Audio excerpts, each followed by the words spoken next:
पूरे मानव के इतिहास में ऐसी बहुत सारी लड़ाइयाँ हुई हैं जिसमें एक साइड बहुत कमज़ोर थी, अंडरडॉग थी, उसके पास अपने सैनिकों के लिए अच्छे हथियार नहीं थे, मॉडर्न इक्विपमेंट नहीं था और उनकी आर्मी भी बहुत छोटी थी। उनके सामने एक बहुत विशाल आर्मी, मॉडर्न इक्विपमेंट, पूरी ट्रेनिंग, सब कुछ थी। फिर भी ये जो छोटी आर्मी थी उनके पास एक ऐसा हथियार था जो बड़ी आर्मी ना उसको चुरा सकती है ना उनसे छीन सकती है। आज की वीडियो में भी मैं एक आपको ऐसी हिस्टोरिकल घटना के बारे में बताऊंगा जिसमें एक छोटी आर्मी ने एक बहुत विशाल, एक ताकतवर आर्मी को नाको चने चबा दिए। मैंने जिज्ञासम पे एक प्लेलिस्ट बनाई है, एक सीरीज बनाई है वीडियोस की जिसका नाम है मैन वर्सेस नेचर।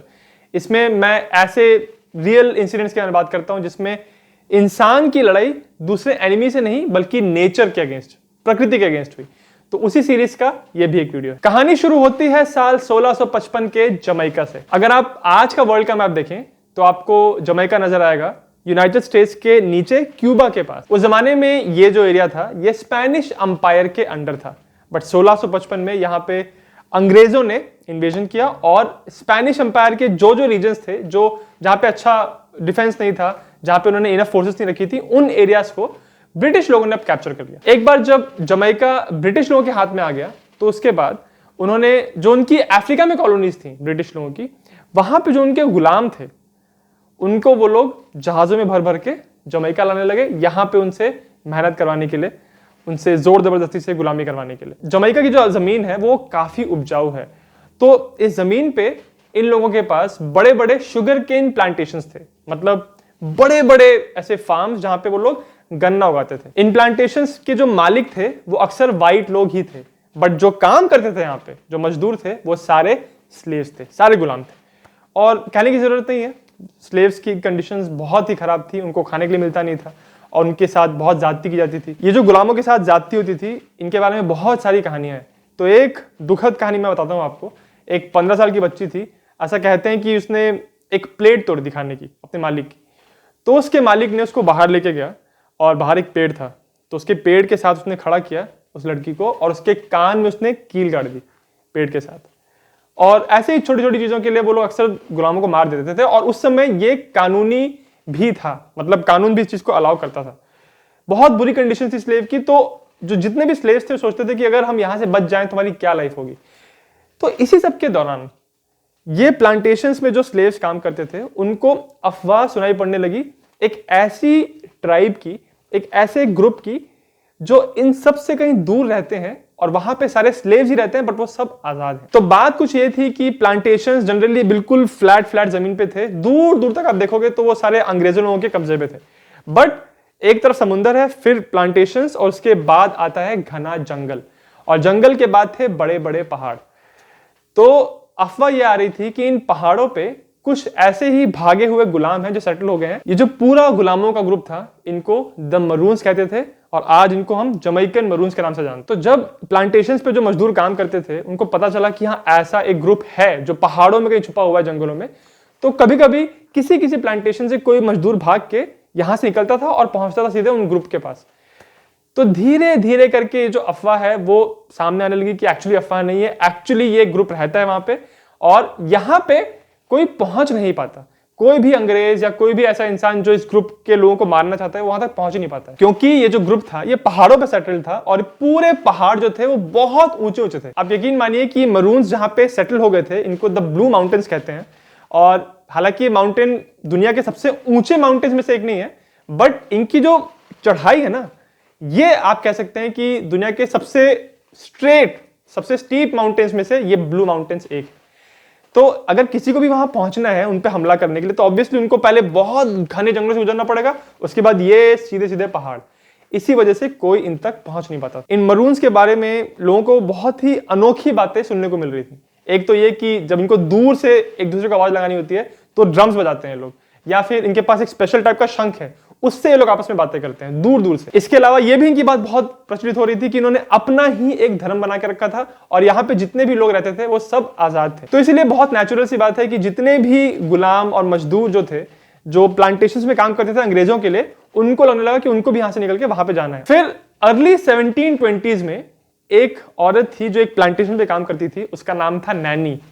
उसको भी पता चला जब मरून्स के बारे में, तो उसने मरून्स को कांटेक्ट किया और वो भाग के निकल गई और उसने जाके ज्वाइन किया मरून्स को, और फिर मरून्स में उसमें धीरे धीरे उसकी रेपुटेशन बढ़ी, और अल्टीमेटली जो उस ब्लू माउंटेन्स के जो एरिया के मरून्स थे उनकी वो लीडर बन गई। और इसी वजह से इस औरत का जो पूरा ग्रुप बन गया, इसको वुडवर्ड मरून्स कहने लगे। नैनी एक बहुत ही समझदार और सूझबूझ वाली इंसान थी, इसलिए उसको बहुत लोग फॉलो कर रहे थे। और इसके अलावा नैनी अपने सारे फॉलोअर्स को ट्रेन भी कर रही थी आने वाली लड़ाइयों के लिए।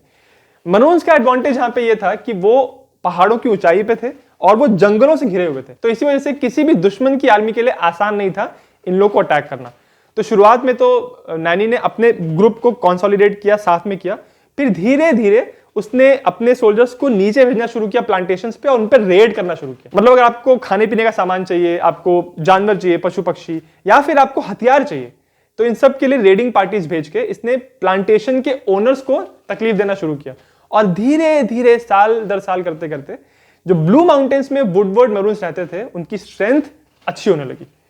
अब जो प्लांटेशन ओनर्स थे, जो गोरे लोग थे, उनको पता चला कि हमारे पास ये लोग लगातार रेड कर रहे हैं और हमको नुकसान करवा रहे हैं, और हमारे बहुत सारे जो गुलाम हैं वो भाग भाग के वहां पे उनसे मिल जा रहे हैं जाके।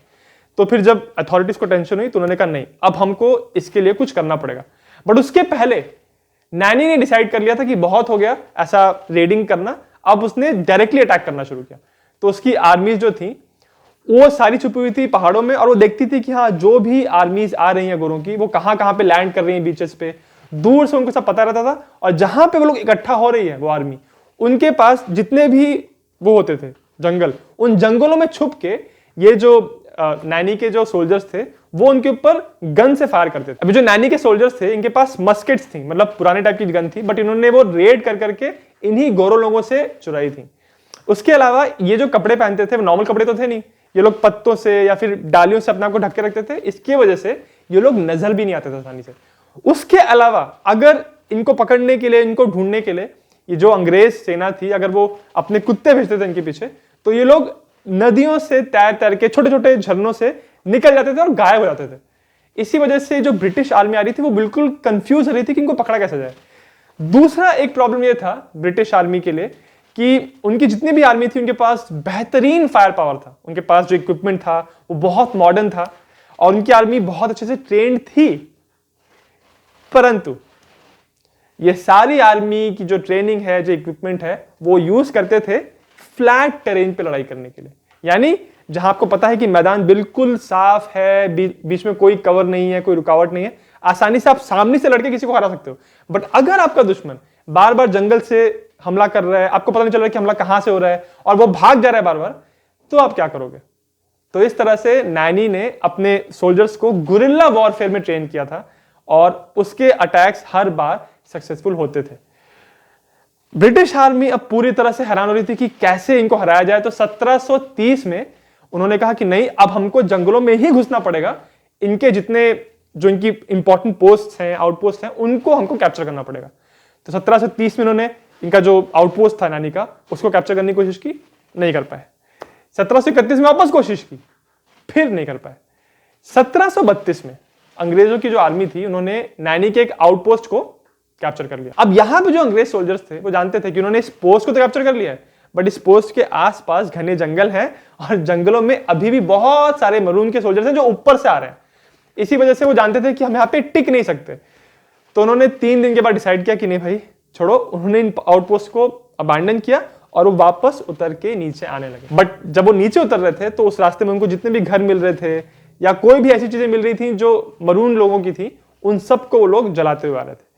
तो इस तरह से दोनों साइड का नुकसान हो रहा था। बट ब्रिटिश आर्मी, ब्रिटिश लोग पूरी तरह से डेस्परेट हो रहे थे कि कैसे इनको हराएं हम लोग। तो इस तरह से 1732 में जब पूरी तरह से फ्रस्ट्रेट हो गए ब्रिटिश लोग, तो उन्होंने फिर हाथ जोड़ लिए मरून्स के सामने और उन्होंने बोला कि हमको अब लड़ाई बंद करो, हमको पीस ट्रीटी पे साइन करना है। तो इसीलिए फिर ब्रिटिश लोगों को जो रिप्रेजेंट कर रहे थे, उनके जो ऑफिसर थे कर्नल जॉन गुथरी, और इधर से जो मरून्स को रिप्रेजेंट कर रहे थे, वुडवर्ड मरून्स को, उनके लीडर थे कैप्टन क्वेको। इन दोनों ने एक पीस एग्रीमेंट पे साइन किया, और इसमें उन्होंने ये डिसाइड किया कि जितना भी एरिया इन वुडवर्ड मरून्स का है, जितना उन्होंने फार्म्स उनके पास हैं, वो सारे उनके पास ही रहेंगे, उनके ऊपर ये लोग हमला नहीं करेंगे ब्रिटिश लोग। बट उसके बदले में मरून्स ने भी इस बात को माना कि आपके पास जितने भी आपके पास गुलाम हैं, मजदूर, उनको हम और अपने साथ लेके नहीं आएंगे, और आपके अगेंस्ट जितने भी और मजदूर लड़ाई कर रहे हैं उनका हम साथ नहीं देंगे। तो इस तरह से एक बिटर स्वीट एंडिंग हुई। मरून्स की जो लीडर थी नैनी, अब वो काफी बूढ़ी हो चुकी थी। ऐसा कहते हैं कि इस समय तक वो 60 साल से ज्यादा की उनकी उम्र हो गई थी। और जब ये साइन हो रहा था एग्रीमेंट, तो उस समय वो उस रूम में ही थी और लोग उनके बारे में अफवाह बोलते हैं कि वो अपने गले में नेकलेस और हाथ में जो उनका एक तरह से आप कह सकते हैं ब्रेसलेट और पैर में जो एंकलेट पहनती थी वो, ये सारे बने होते थे अंग्रेज सोल्जर्स के दांतों के। और उनके हाथ में हमेशा एक बड़ी सी तलवार रहती थी और एक बंदूक। तो इसलिए नैनी की बहुत ही खतरनाक औरत की एक रेपुटेशन थी, जिन्होंने मरून्स को फाइनली जितवा दिया इन गोरों के अगेंस्ट, जिनके पास सारी आर्मीज थी, बड़ा बड़ा इक्विपमेंट था, मॉडर्न इक्विपमेंट था, बट वो इन जंगलों से हार गए और ज्योग्राफी के सामने उन्होंने घुटने टेक दिए। इस एग्रीमेंट के बाद भी और भी कुछ मरून्स थे जो लगातार लड़ाई कर रहे थे ब्रिटिश लोगों के साथ, बट नैनी का जो वुडवर्ड मरून्स का जो ग्रुप था वो अलग हो गया। और 1970 में जमैकन गवर्नमेंट ने भी नैनी को रिकॉग्नाइज किया कि एक ऑफिशियल हीरो है। और आज भी अगर आप जमैका की करेंसी देखेंगे तो उसमें जो $500 का जो बिल है उसमें फोटो है नैनी की। जैसे भारत के नोटों में महात्मा गांधी की फोटो होती है, उनको हम फादर ऑफ द नेशन कहते हैं, तो उनके उस नोट में नैनी की फोटो है। तो आप समझ सकते हैं कि कितनी बड़ी इंपॉर्टेंस होगी जमैका में नैनी की। आज जमैका एक इंडिपेंडेंट स्वतंत्र कंट्री है, बट जमैकन मरून्स आज भी एग्जिस्ट करते हैं। वो आज भी उन्हीं पहाड़ों में रहते हैं, बाकी दुनिया से बहुत दूर। वहां पे जो छोटे छोटे टाउन्स हैं, उनका जो मेन सोर्स ऑफ कमाई जो है, उनका जो इनकम है, वो होता है टूरिज्म से। तो अगर आप कभी जमैका जाते हैं तो आप जरूर सुनेंगे जमैकन मरून्स के बारे में।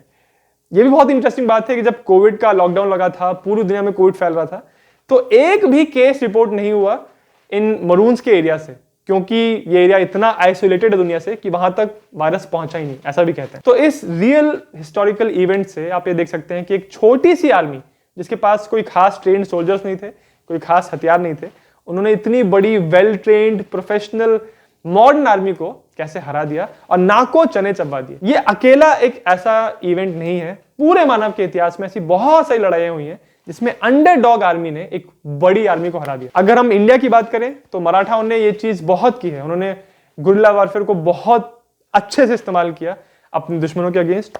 और अगर वर्ल्ड वॉर 1 की बात करें तो आप मुझे बताना कमेंट्स में कि अफ्रीका के रीजन में जर्मनी का एक कमांडर था जिसने इतना परेशान किया अलाइड फोर्सेस को कि लास्ट तक भी वो लोग उस जर्मनी के कमांडर को पकड़ नहीं पाए। उसका निक नेम है लायन ऑफ अफ्रीका। और मैं आपको बता दूं कि अरविंद रोमल नहीं है, अरविंद रोमल डेजर्ट फॉक्स था। तो अगर ये जो वर्ल्ड वॉर 1 का जर्मनी का वेटरन है, जो हीरो है जर्मनी का, उसका नाम अगर आपको पता है तो मुझे कमेंट्स में बताना। और अगर पूरे मानव के इतिहास में मराठाओं के अलावा और वर्ल्ड वॉर 1 में जर्मनी के अलावा और एक्चुअली वर्ल्ड वॉर 2 में जापान के अलावा भी कोई भी आपको ऐसी फोर्स पता है जिसने गुरिल्ला वॉरफेयर को यूज करके अपने दुश्मनों को बहुत तकलीफ दी, तो उसके बारे में मुझे कमेंट्स में बताना। मेरी जो पूरी प्लेलिस्ट है यूट्यूब पे मैन वर्सेस नेचर, इसमें मैं ऐसे ही बैटल्स के बारे में बात करता हूं जिसमें किसी एक आर्मी ने नेचर के अगेंस्ट लड़ाई की और या तो वो आर्मी जीती या फिर वो हारी। अगर आपको वीडियो अच्छा लगा तो मेरे चैनल जिज्ञासिम को सब्सक्राइब जरूर करें।